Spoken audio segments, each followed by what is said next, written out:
Kita lanjutkan lagi manajemen komplikasi gagal ginjal kronik ya. Terutama di sini untuk komplikasi hiperparatiroidisme sekunder dan renal osteodystrofi.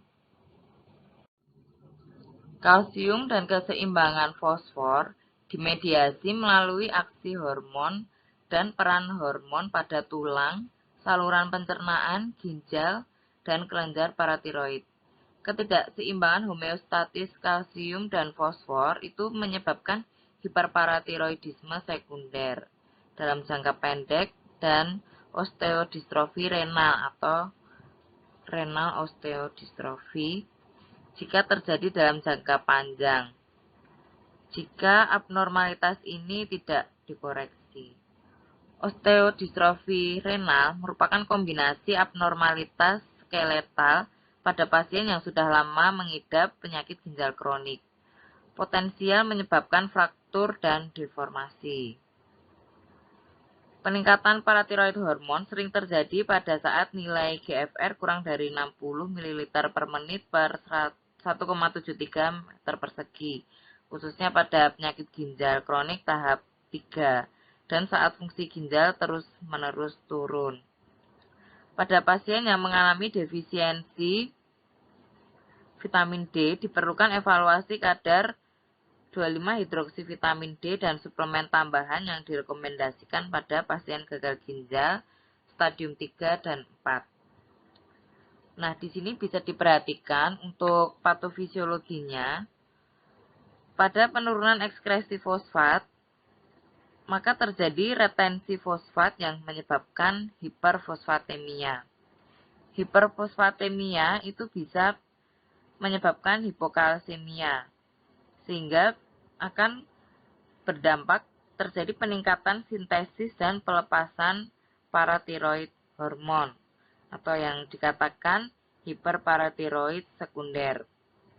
Dalam tubuh itu sudah terjadi mekanisme upaya untuk menormalkan ion kalsium dalam darah dengan cara menurunkan reabsorpsi fosfat, peningkatan reabsorpsi kalsium oleh tubulus proksimal ginjal dengan cara peningkatan mobilisasi kalsium dari tulang ke darah. Peningkatan mobilisasi kalsium dari tulang ke darah sering di sini seiring dengan peningkatan paratiroid hormon karena fungsi ginjal yang menurun secara terus-menerus dalam jangka panjang yang menyebabkan osteitis fibrosa cistica, yang mana nanti akan kita kenal dengan renal osteodystrofi.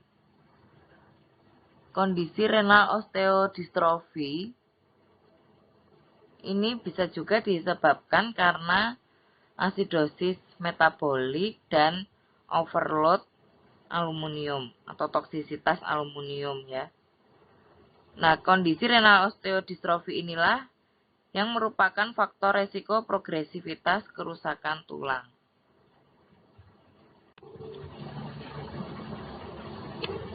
Pada kondisi penurunan produksi vitamin D3 atau vitamin D aktif atau 1,25 dihidroksivitamin D3, di sini penurunan kalsitriol untuk penyerapan kalsium di usus menyebabkan kondisi hipokalsemia, yang mana kondisi hipokalsemia ini bisa menyebabkan peningkatan sintesis dan juga pelepasan paratiroid hormon yang kita kenal dengan hiperparatiroidisme sekunder. Kemudian mekanisme seperti itu bisa menyebabkan penurunan ekskresi fosfat ya. Nah, pada gangguan mineralisasi tulang atau dikatakan osteomalasia,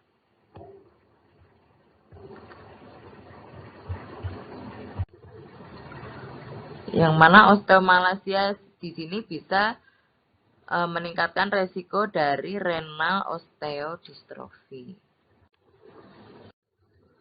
Kemudian untuk terapi pada hiperparatiroidisme sekunder dan juga renal osteodystrofi itu bertujuan untuk mencegah kondisi hiperparatiroidisme sekunder dan renal osteodystrofi, serta konsekuensinya pada kardiovaskuler dan juga kalsifikasi.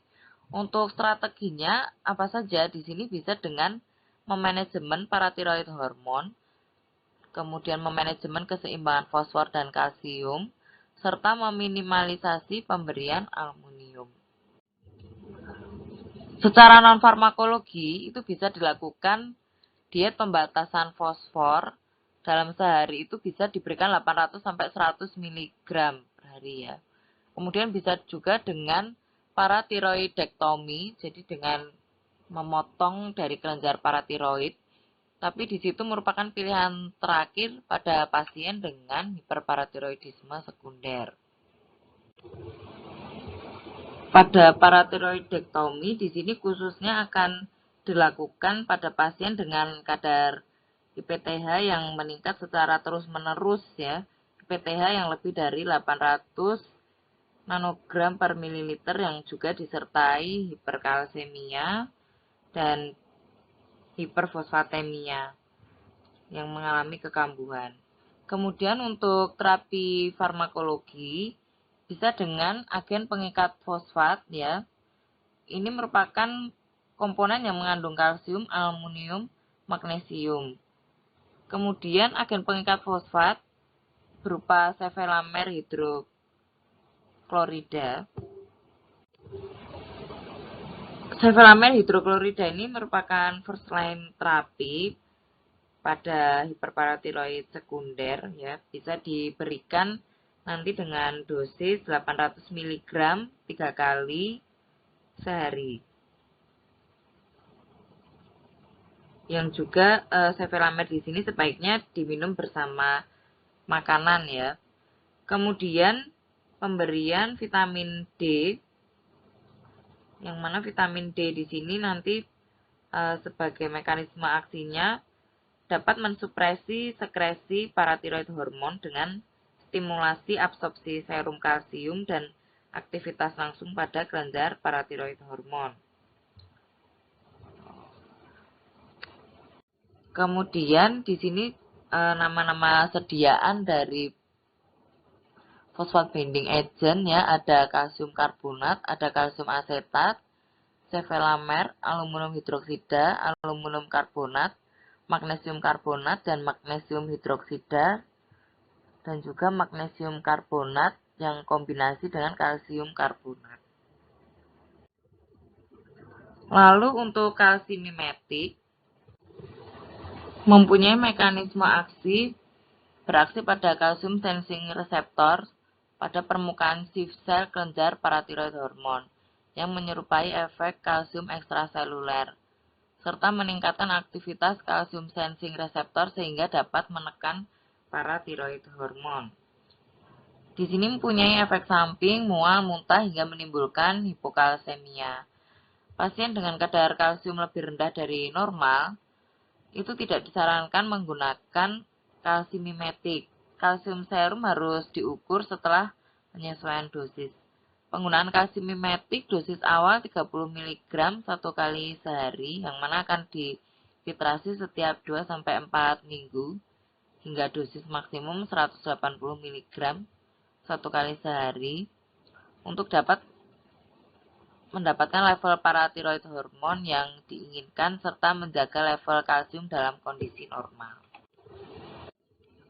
Berikutnya untuk evaluasi outcome pada kondisi hiperparatiroidisme sekunder dan renal osteodystrofi itu dengan memonitoring kadar kalsium fosfor, kemudian kalsium kalifosfat, IPTH dan juga vitamin D. Di sini dapat dimonitor dari serum kalsium, fosfor, kemudian IPTH. Kemudian pada pasien penyakit ginjal kronik stadium 3 dan 4 itu perlu di follow up pengukuran kalsium, fosfor maupun IPTH itu sekurang-kurangnya tiap 12 bulan dan tiap 3 bulan. Monitoring yang lebih sering diperlukan pada kondisi penyakit ginjal kronik stadium 5. Untuk IPTH bisa setiap 3 bulan. Kemudian kalsium dan fosfor setiap bulan. Monitoring yang lebih sering untuk mengikuti perubahan pada intervensi terapi untuk koreksi abnormalitas. Untuk IPTH tiap bulan, kalsium dan fosfor setiap 2 minggu. Komplikasi lain pada penyakit ginjal kronik ya, salah satunya di sini pruritus. Pruritus itu bisa diartikan gatal ya. Jadi gatal di sini merupakan keluhan kulit yang sering terjadi. Keluhan ini sering timbul pada hiperparatiroidisme sekunder atau tersier, serta dapat disebabkan oleh deposit kalsium fosfat pada jaringan. Gatal di sini dapat dikurangi dengan mengontrol kadar fosfat dan juga dengan pemberian krim yang mencegah kulit kering. Bekuan uremik merupakan presipitat kristal ureum pada kulit dan timbul hanya pada uremia berat. Lalu pigmentasi kulit dapat juga timbul pada kasus PGK.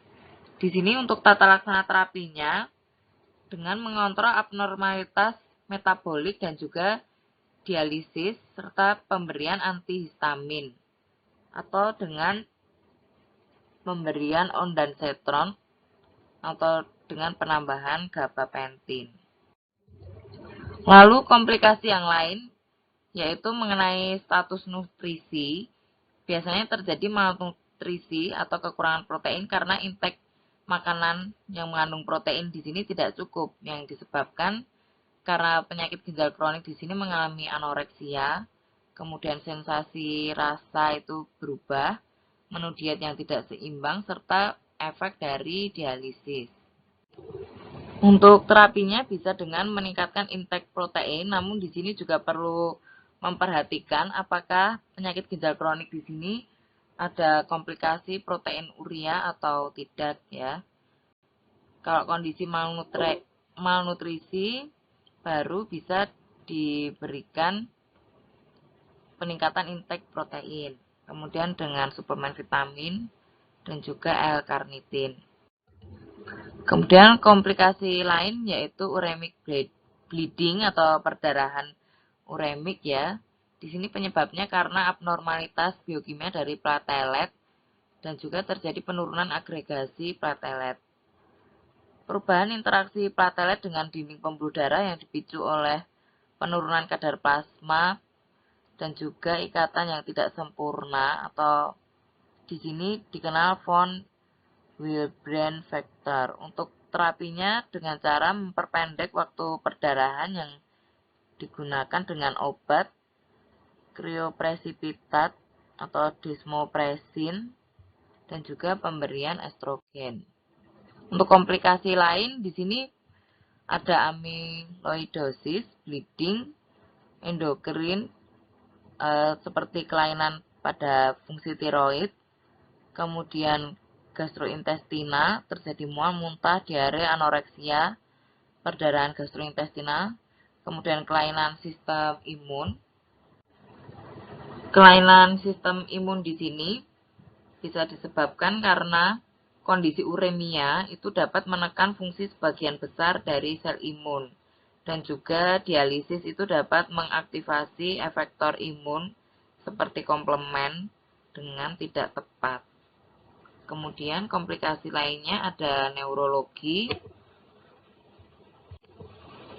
Pada penyakit ginjal kronik yang tidak diobati, itu dapat menyebabkan kelelahan, kehilangan kesadaran, dan bahkan koma, seringkali dengan tanda iritasi neurologis, yang mana iritasi neurologis di sini seperti tremor, asteriksis, agitasi, meningismus, peningkatan tonus otot dengan mioklonus, kemudian klonus pada pergelangan kaki, hiperrefleksia, plantar extensor, dan yang paling berat terjadi kejang. Nah, di sini mekanisme kelainan neurologis ini bisa karena aktivitas natrium, kalium, ATPase itu terganggu pada kondisi uremia dan terjadi perubahan yang tergantung hormon paratiroid, khususnya paratiroid hormon, pada transport kalsium membran yang dapat berkontribusi dalam menyebabkan neurotransmisi yang abnormal. Kemudian pada kelainan neurologi di sini terjadi neuropati perifer. Di sini merupakan manifestasi yang khas yaitu neuropati sensori motorik distal dengan kehilangan sensorik berpola, glove and stocking, dan kelemahan serta kehilangan massa otot distal. Biasanya terjadi simetris namun dapat juga terjadi mononeuropati terisolasi serta mengenai saraf kranial. Untuk neuropati autonomik juga dapat terjadi. Kemudian terjadi miopati yang disebabkan karena defisiensi vitamin D, hipokalsemia, dan juga hipofosfatemia, serta kelebihan paratiroid hormon. Pada komplikasi neurologi di sini bisa juga mengalami gangguan tidur, kemudian kaki yang tidak bisa diam atau restless leg, ataupun kram otot juga dapat terjadi. Kadang di sini bisa direspon dengan pemberian quinin sulfat. Kemudian untuk gangguan psikiatri seperti depresi, ansietas itu juga sering terjadi karena kondisi penyakit ginjal kronik ini.